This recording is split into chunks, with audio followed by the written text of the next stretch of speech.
warahmatullahi wabarakatuh. Selamat pagi. Halo anak-anak semua, semoga di pagi hari ini kita semua masih dilimpahkan nikmat kesehatan oleh Tuhan Yang Maha Esa, sehingga kita bisa bersama-sama mengikuti kegiatan belajar daring dengan hati yang gembira. Nah, di video kali ini saya akan membahas operator logika proporsional dan juga pemecahan masalah atau problem solving. Nah, sebelum ke materi, jangan lupa untuk klik tombol like dan juga subscribe. Selamat belajar. Operator logika proporsional. Pengertian dari logika proposisi sendiri ialah suatu sistem berdasarkan proposisi. Setiap proposisi hanya bisa bernilai benar atau salah. Logika proposisi memungkinkan aliansi simbol menggunakan operator yang berbeda. Misalnya, operator dan ditulis dengan simbol V terbalik. Seperti ini. Sedangkan atau ditulis dengan atau disimbolkan dengan V. Logika merupakan dasar dari semua penalaran atau pemikiran. Penalaran didasarkan pada hubungan antar pernyataan. Proposisi. Proposisi ialah sebuah pernyataan atau kalimat deklaratif yang memiliki atau bernilai benar, true, atau salah, false. Tetapi tidak keduanya. Nah, di sini sudah terdapat dua contoh. Ada contoh yang pertama dan kemudian ada contoh yang kedua. Pada contoh yang pertama, kita baca pernyataan pertama di sini, 10 adalah bilangan genap. Maka, kalimat proposisi ini bernilai benar atau true. Kemudian, contoh lainnya, 1 ditambah 3 sama dengan 4. Kalimat ini juga bernilai benar atau true.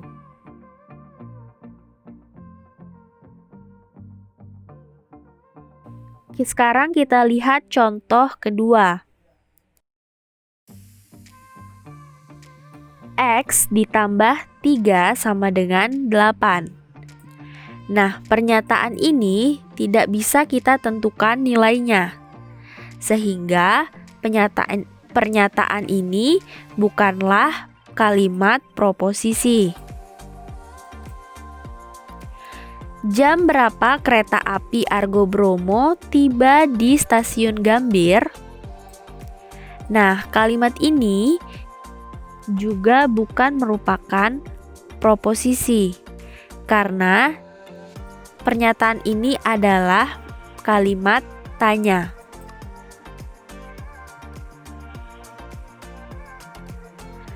Notasi proposisi. Nah, biasanya untuk notasi proposisi atau notasi itu merupakan simbol ya. Jadi, simbol atau notasi yang biasa digunakan untuk kalimat proposisi itu dilambangkan dengan huruf P, Q, dan juga R. Yang mana huruf P, Q, dan juga R ini ditulis dengan huruf kecil, ya. Contohnya, kalimat proposisi yang pertama, yaitu pernyataan P, 13 adalah bilangan ganjil. Bisa dilihat notasinya di sini, dilambangkan bahwa pernyataan P dituliskan dengan huruf P kecil.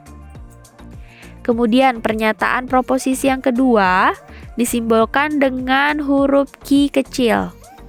Contohnya, Jokowi adalah alumnus UGM. Lalu, pernyataan yang ketiga dilambangkan dengan huruf R kecil.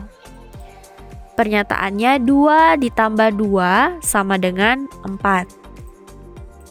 Jadi notasi untuk kalimat proposisi itu biasa dilambangkan dengan huruf kecil dari huruf P, ki, dan juga r.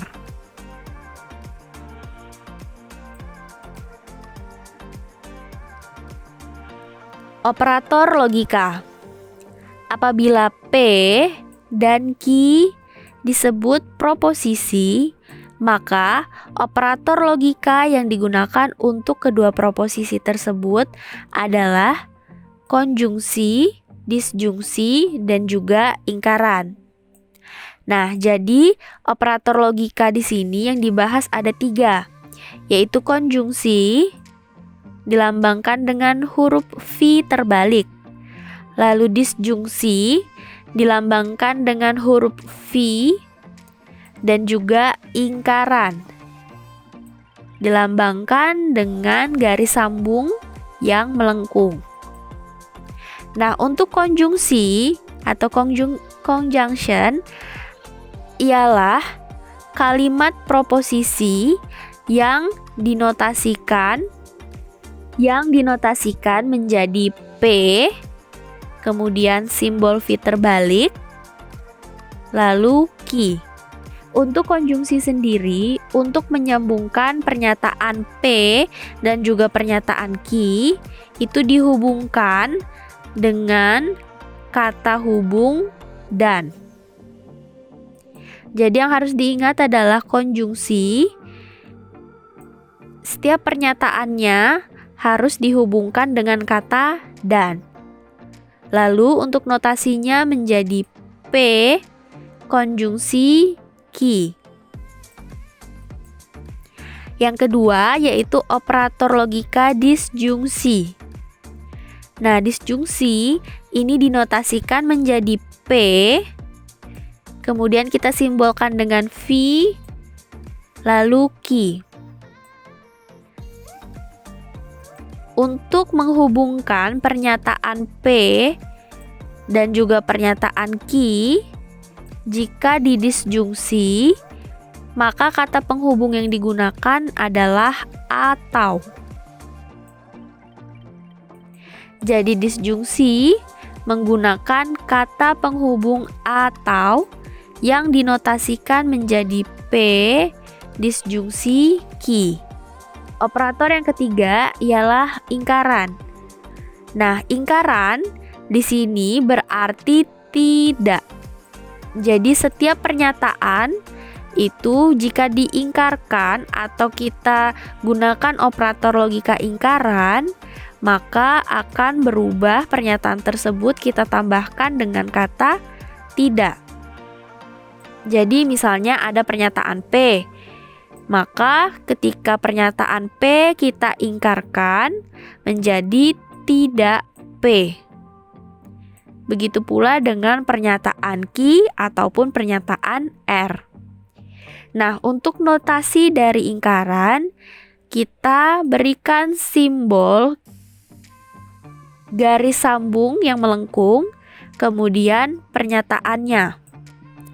Apakah itu pernyataan P, pernyataan Q, atau pernyataan R. Sekarang kita lihat contohnya seperti yang ada di layar.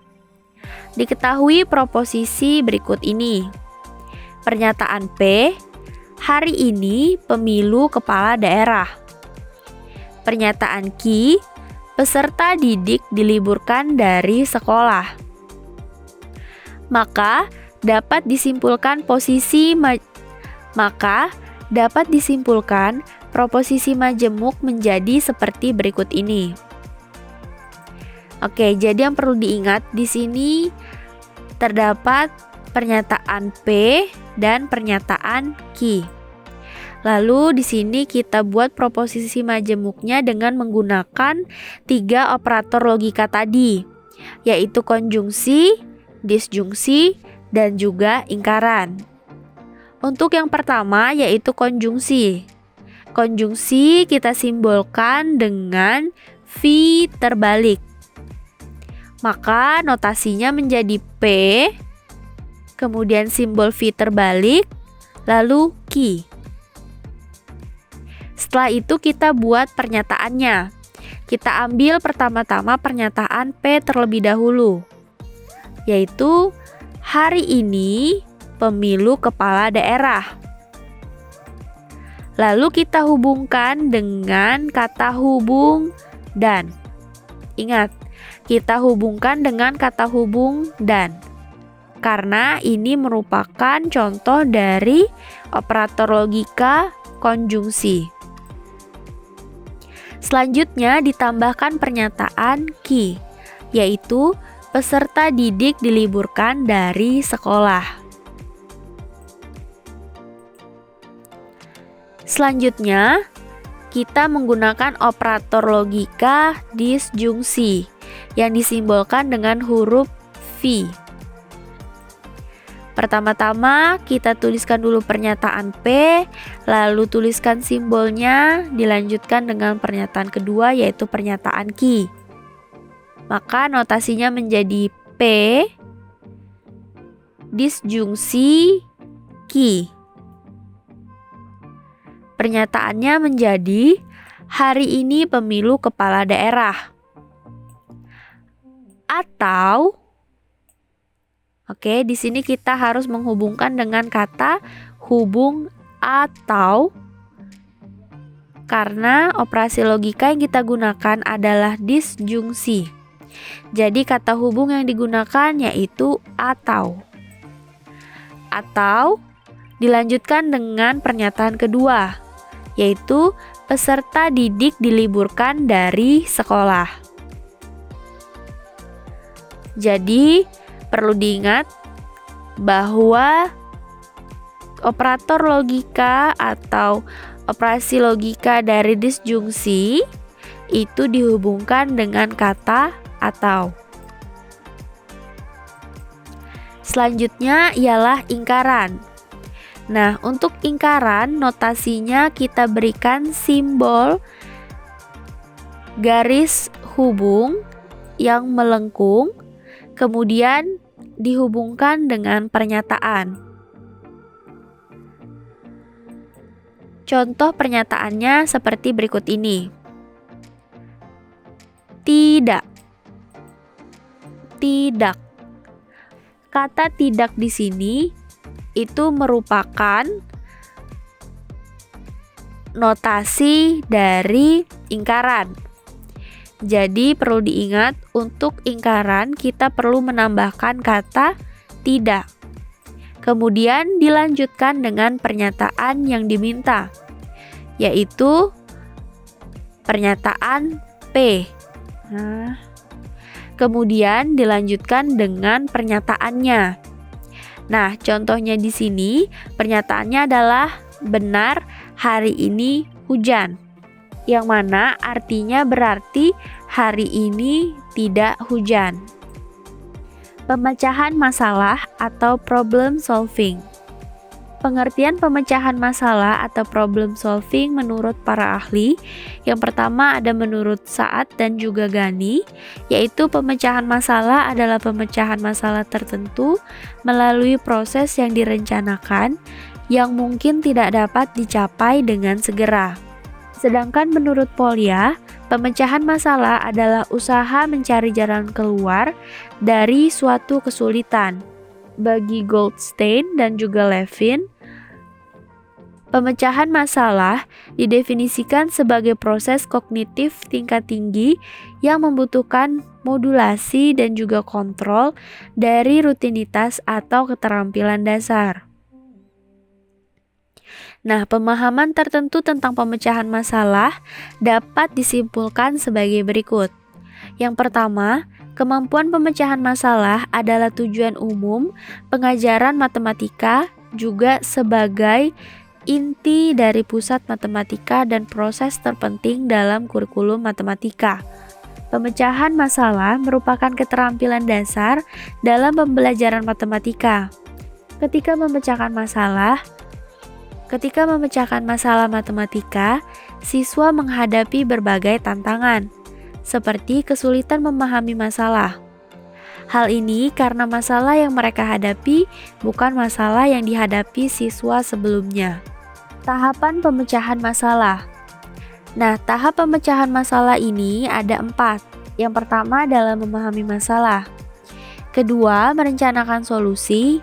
Ketiga, melaksanakan rencana. Keempat, memeriksa kembali. Nah, berikut ini adalah diagram dari pemecahan masalah menurut Polya.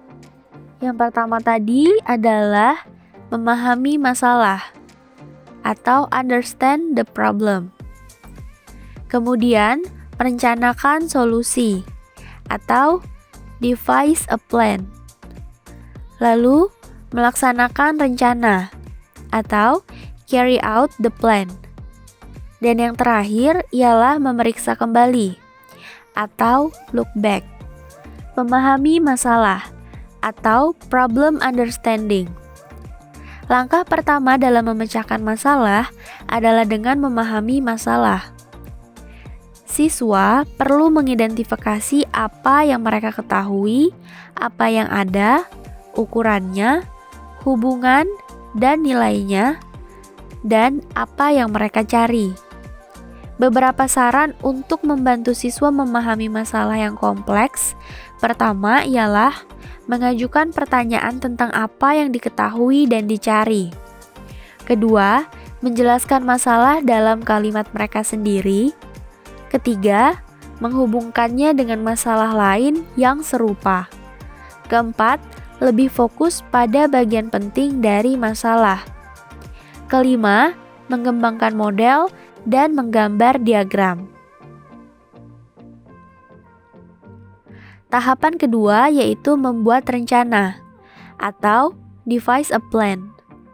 Siswa perlu mengidentifikasi operasi apa yang terlibat dan strategi yang terlibat diperlukan untuk memecahkan masalah yang diberikan.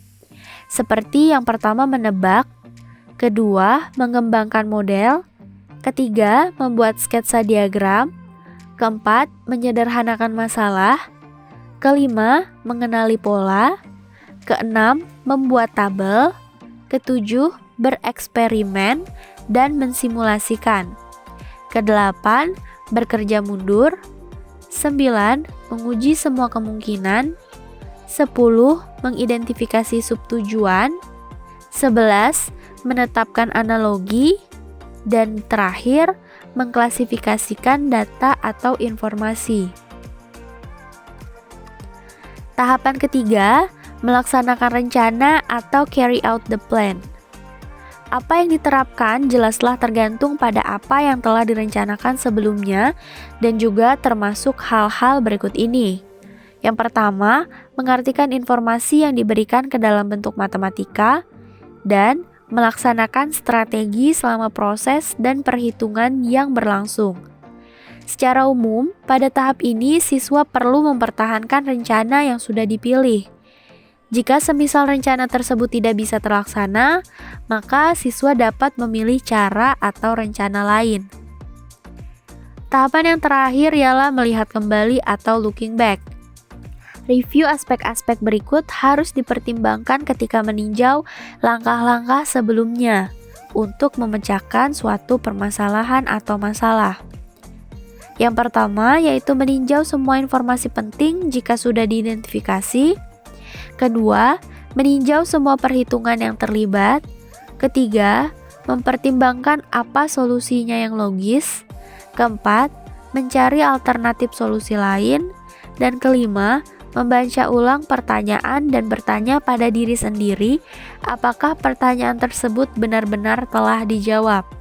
Nah, itu tadi adalah 4 tahapan dalam memecahkan sebuah permasalahan menurut Polya. Berikut ini adalah pemecahan masalah menurut Krulik dan Rudnick. Yang mana langkahnya di sini ada 5. Pertama, membaca atau reading. Kegiatan yang dilakukan siswa pada tahap ini adalah menuliskan kata kunci, menanyakan kepada siswa lain apa yang diminta oleh tugas, atau merumuskan kembali masalah dalam bahasa yang lebih mudah dipahami. Kedua, jelajahi. Prosesnya yaitu melibatkan pola pencarian untuk menentukan konsep atau prinsip masalah.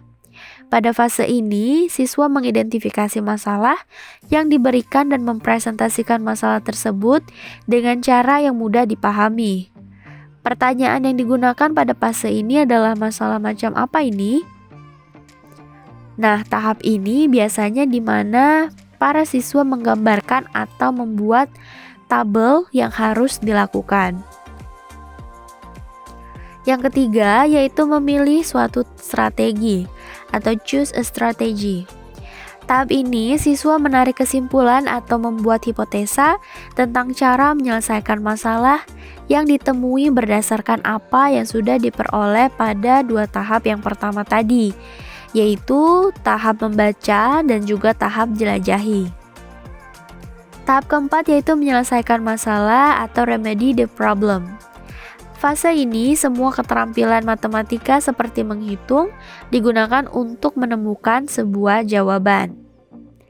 Fase yang terakhir ialah meninjau kembali dan pada tahap ini siswa memeriksa kembali jawaban yang pernah mereka lakukan dan juga melihat variasi dalam solusi mereka.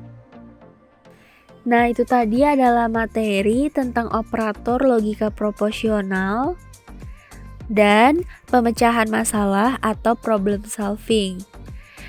Materi minggu depan akan saya lanjutkan lagi tentang pemecahan masalah atau problem solving. Terima kasih telah menonton video pembelajaran pada hari ini.